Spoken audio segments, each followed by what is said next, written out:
ভিতরে হাদিস আছে। এই হাদিসকে কেউ এখনো বলে নাই যেটা ফালতু হাদিস। এই হাদিসকে সকল হাদিস বিশারদরা এটাকে উঁচু মানের গ্রহণযোগ্য হাদিস হিসেবে স্বীকৃতি দিয়েছেন। রাসূল পাক সাল্লাল্লাহু আলাইহি ওয়াসাল্লাম বলেন, মুসা আলাইহিস সালামের সাথে একবার আদম আলাইহিস সালামের দেখা হলো। কার সাথে? কার? আদম আলাইহিস সালামের সাথে দেখা হয়েছে কার? মুসা আলাইহিস সালাম।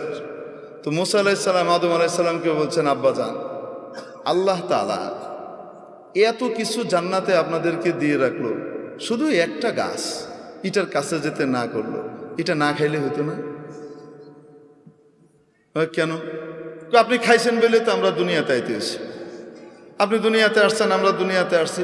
আইসাই যে ফেরাউনের কবলে পড়ছে, জ্বালায় মারতেছে। যুগে যুগে ফেরাউন, পুরুষ ফেরাউন, মহিলা ফেরাউন জ্বালায় শেষ করে দেয়। এক এক সময় এক এক ফেরাউন আসে। এই যে আমরা এখন কি করতেছি, জ্বলতেছি। আপনি কেন খাইলেন? এটা না খাইলে হইতো না। আপনার কারণে আমরা এই পেরেশানিতে পড়ছি। বুঝেন কি বলে? সমস্ত পেরেশানিতে পড়লাম কার কারণে? আপনার কারণে। কে বলতেছে? মুসা আলাইহিস সালাম। আপনি এটা কেন খাইলেন? হযরত আদম আলাইহিস সালাম বলতেছেন, আমি খাইছি, তোমারে কে বলছে এই কথা? বুঝছেন? মুসা আলাইহিস সালাম বললেন, আমি বলি আপনাদের বাবার ছেলেদের মধ্যে সাধারণত 2 নম্বর ছেলে যেটা হয় মাজ্জা, এটা চেতা টাইপের হয় সাধারণত। আল্লাহ তাআলা এটারে বানান শত্রু বাহিনী এসে যেন তার বাবার জমি টমি দখল করে নিতে না পারে। আর বড়টাকে বানান আল্লাহ তাআলা অনেক বুদ্ধিমান হয়, কিন্তু বেকুবের মতো থাকে, একটু সাদা সিধা থাকে, ওটা ঠান্ডা থাকে। আল্লাহ বানানি ঠান্ডা, কারণ সবাইকে লইয়ে চলতে হবে। তো ভাই বোনগুলোর ভিতরে যেন মিল মহব্বত রাখা যায়, সাধারণত এই বুদ্ধিটা আল্লাহ তাআলা বড়টাকে দিয়ে রাখেন। আবার কখনো এটার বিপরীতও ঘটে। ঘটে কি ঘটে না? তো আদম আলাইহিস সালামের যে পোলাপাইন আছে, এরা সবাই কি সমান?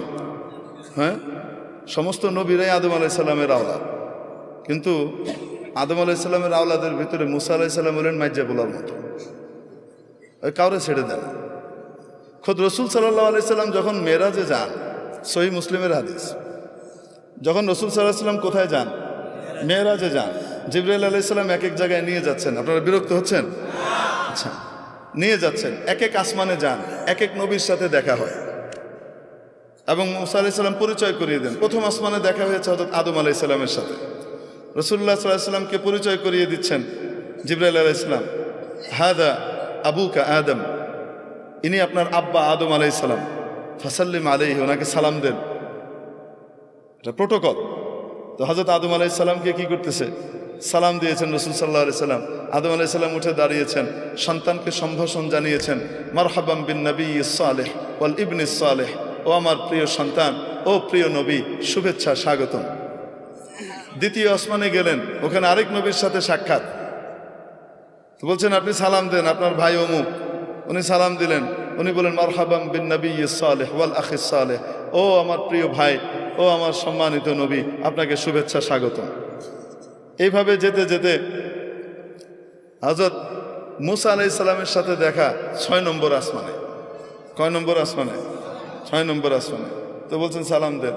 তো সালাম দিছে, ইনি কে? আপনার ভাই মুসা। সালাম দিয়েছেন। রাসূল সাল্লাল্লাহু আলাইহি ওয়াসাল্লাম বর্ণনাও করেছেন যে আমার ভাই মুসা তোমাদের মতো, তোমাদের মধ্যে অমুকের মতো দেখতে, কাসদি শানুআহ, এদের লোকগুলো যেমন হয় মুসা আলাইহিস সালাম দেখতে এরকম। তোমার সাথে দেখা হলো। দেখা হওয়ার পরে সালাম দিলাম, সালামের জবাব হলো। তারপরে হযরত মুসা আলাইহিস সালাম ওই একই কথা বললেন। এখন রাসূল সাল্লাল্লাহু আলাইহি সাল্লাম যখন পার করে চলে যাচ্ছেন, উপরের দিকে 7ম আসমানের দিকে রওনা হচ্ছেন, তো তখন কান্নাকাটির আওয়াজ শুনতেছেন। কেঁদে কেঁদে কেউ বলতেছে, আল্লাহ, এটা কোনো ইনসাফ? আমার পরে আসছে আর আমার আগে উপরে চলে যেতেছে, এটা কোনো কথা? এটা কিসের ইনসাফ? আমি কত কষ্ট করছি এসে। তো হযরত মুসা আলাইহিস সালাম, রাসূল সাল্লাল্লাহু আলাইহি সাল্লাম জিবরাইল আলাইহিস সালামকে বলতেছেন, কারণ অভিযোগ করতেছে কার উপরে? বাপরে বাপ, ভয়ঙ্কর কথা। আল্লাহরে থ্রেট দিচ্ছে, এটা কিসের ইনসাফ করলেন আপনি? উনি বলতেছেন, এটা কি এরকম করে কথা কি কয়? রাসূল সাল্লাল্লাহু আলাইহি সাল্লাম ঘাবড়ে গেছেন, এইরকম করে কথা আল্লাহকে কি কয়? তো উনি বলতেছেন, হাদা আখুকা মুসা, সৌতু মুসা, আপনার ভাই মুসার আওয়াজ। কি বলেন? কেউ তার রবের সাথে এইভাবে কথা বলতে পারে? উনি বলেন রব্বু ইয়ারিফা, তার রব তার ব্যাপারে খুব ভালো জানে, এরমই। তার রব তার এই সমস্ত কথা কিছু কি করে না, মনে টনে করে না। বুঝেন নাই? তো মুসা আলাইহিস সালাম কি সাধারণ নবী? সাতা নবী। ট্রিটমেন্ট শুরু হইতো ঘুষি দিয়ে, কথা পরে আগে ফিডা। করলে কেন এরকম? বুঝেন নাই? ঘুষি একটা মারছে, গেছে মিটে। ওনার ঘুষিতে যে এত পাওয়ার উনি নিজেও তো জানেন না। সুবহানাল্লাহ, আল্লাহু আকবার। তো মুসা আলাইহিস সালাম সাধারণ নবী না চেতা নবী? আল্লাহ তাআলার বড় প্রিয় নবী। আদম আলাইহিস সালামও ছেড়ে দিচ্ছে না, ধরছে বাপরে। বুঝতে পারছেন? বাবারে ধরে বলতেছে, আপনি এই জিনিসটা না খাইলে কি হইতো না? আপনি সারা জান্নাত ভর্তি জিনিস সারা জীবন খেয়ে শেষ করতে পারতেন না, ওই একটা খায়া আপনি ওনার সৃষ্টি করে আইলেন। দুনিয়াতে আসলে আমাদেরকে জ্বালা যন্ত্রণা ভোগ করতে হচ্ছে, আপনার কারণে আমাদেরকে সব দুনিয়াতে এসে পরীক্ষা দিতে হচ্ছে আর কষ্ট করতে হচ্ছে। আদম আলাইহিস সালাম তো তার রব যেহেতু ওনার বান্দার এই ভাষা সম্পর্কে বুঝে, তো বাপও তো বুঝে। তো বাপও রাগ করতেছে না, চপ বেয়াদব কোথাকার, তুই আমার লগে এভাবে কথা কস, এটা কইতেছে না। বাপ ঠান্ডা। বাপ বলতেছে, আমি এরকম করে খাইছি তাই আমাকে দুনিয়া আসতে হয়েছে, তোমরা আইসো। কে বলছো তোমাকে এটা? তুমি ছিলা তো? আমি থাকি আর না থাকি তাওরাতের ভিতরে আছে। আমার কাছে যে আল্লাহ তাওরাত কিতাব নাজিল করছেন সেই কিতাবে আছে, আপনি কাম ঘটাইছেন। তারপরে আমরা আসছি। তাহলে তো আদম আলাইহিস সালাম রাগ না। আদম আলাইহিস সালাম জিজ্ঞেস করেন, আচ্ছা তাওরাতের ভিতরে আছে? হ্যাঁ। তুমি তোমার তাওরাত সম্পর্কে জানো? তাওরাত কবে লেখা হয়েছে? হ্যাঁ, জানবো না কেন? কবে লেখা হয়েছে? আপনার জন্মের 50,000 বছর আগে লেখা হয়েছে। আরেক হয়তো 40,000 বছরের কথা আছে। 50,000 বছর আগে লেখা হয়েছে। ও, আমার জন্মের 50,000 বছর আগে তোমার তাওরাত লেখা হয়েছে? হ্যাঁ, তাওরাতের ইতিহাস আমার উপরে তাওরাত নাযিল হয়েছে, আমি জানবো না? আচ্ছা, তো বেটা একটু বলো দেখি, আমার জন্মের 50,000 বছর আগে তোমার কিতাবে যেটা লিখে দেওয়া হয়েছে সেটা আমি করছি, আমার দোষটা করি? দেখে আমি করছি না, উনি চাইছেন তাই করছি। আরে পরের কথাটা হাদিসে নাই, আমি বলতেছি। আরে যদি আমি ওইটা না খাইতাম, তুমি আমার উপরে প্রশ্ন উত্থাপন করারই সুযোগ পাইতা না। আমরা মিয়া বিবি জান্নাতে থাকতাম, পোলাপাইন তো আর হইতো না। পোলাপাইন হওয়ার জন্য কিছু নাপাক জিনিস বের হয় কি হয় না? ওটা তো জান্নাতে বের করার কোনো সুযোগ নাই। তো তোমার দুনিয়াতে আসার জন্য তো, এই কথা কবার জন্য তো আমার নিচে আসা দরকার ছিল।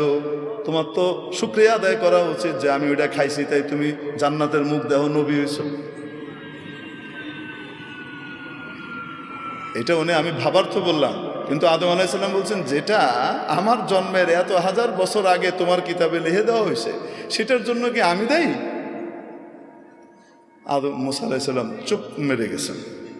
রাসূলুল্লাহ সাল্লাল্লাহু আলাইহি ওয়াসাল্লাম এখানে বলেন, খুব মজার কথা, ফাহাজ্জা আদম মুসা, আদম মুসাকে পথ কেটে ফেলাই দিছে। আদম মুসাকে এভাবে কি করছেন? ধাই করে ফেলে দিয়েছেন, হারিয়ে দিয়েছেন। আমরা বলি না, আদম মুসাকে কি করেছেন? হারিয়ে দিয়েছেন। রাসূল সাল্লাল্লাহু আলাইহি ওয়াসাল্লাম এটা যখন বলেন, বলতে গিয়ে হেসে দিয়েছেন, কারণ বাপের গর্ব তো নিজের গর্ব, আরে কয় না কেন? তো আমরা আদমের সন্তান, এজন্য কি আমরা লজ্জিত না গর্বিত?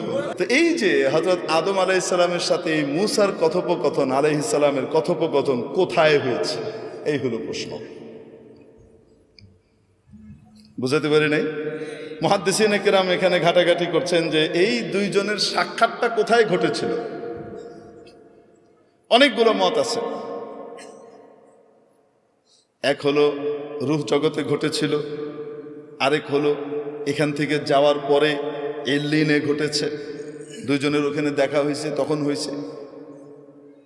সবচেয়ে গ্রহণযোগ্য মত হলো আদম আলাইহিস সালামের জায়গায় আর মুসা আলাইহিস সালাম দুনিয়াতে মুসা আলাইহিস সালামের জায়গায়, এখানে থেকে বাপের সাথে একবার কন্ট্যাক্ট হয়েছে।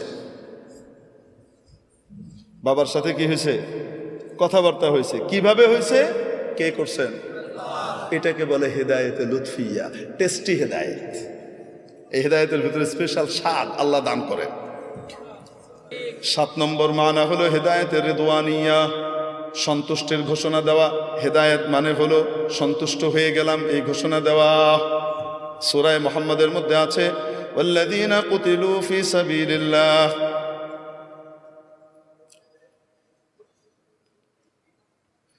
ইন্নাল্লাযীনা কুতিলু ফি সাবিলিল্লাহি ফালান ইউদিল্লা আ'মালাহুম সায়াহদিহিম ওয়া ইউসলিহু বালাহুম। নিশ্চয় যারা আল্লাহর রাস্তায় শহীদ হয়েছেন তাদের আমলকে আল্লাহ নষ্ট করবেন না, অতি সত্বর আল্লাহ তাদেরকে হেদায়েত দিবেন। তবে দুনিয়া থেকে মরে চলে গেছে, আবার হেদায়েত দিবেন মানে? শহীদ তো দুনিয়া থেকে চলে গেছেন, তাকে আবার হেদায়েত দেওয়ার অর্থ কি? অর্থ হলো আল্লাহ রাব্বুল আলামিন অতি সত্বর তার উপরে সন্তুষ্টির ঘোষণা দিবেন, বান্দা তোমার উপরে আমি খুশি হয়ে গেছি, আর কখনো নারাজ হব না। মেরে মুআজ্জাজ হাজরিন, এই হেদায়েতের দরকার আছে না নাই? সূরা ফাতিহার মধ্যে রব্বুল আলামিন আমাদেরকে হেদায়েত প্রার্থনা করা শিখিয়েছেন। ইহদিনাস সিরাতাল মুস্তাকিম, আমাদেরকে সত্য সরল সঠিক পথ সিরাতে মুস্তাকিমের হেদায়েত দেন। সেটা কোন পথ? সিরাতাল্লাযীনা আন'আমতা আলাইহিম, তাদের পথ যাদের উপরে আপনি করুণার নিয়ামত বর্ষণ করেছেন। মুআজ্জাজ হাজরিন, এজন্য আল্লাহওয়ালাদের সোহবতে যত বেশি সময় কাটাবো তত বেশি আমাদের জন্য হেদায়েতের উপরে চলা সহজ হবে। না হলে এখান থেকে ওখান থেকে শয়তান হামলা করবে, টেনে নিয়ে যাবে। আল্লাহ তাআলা আমাদেরকে বুঝবার তাও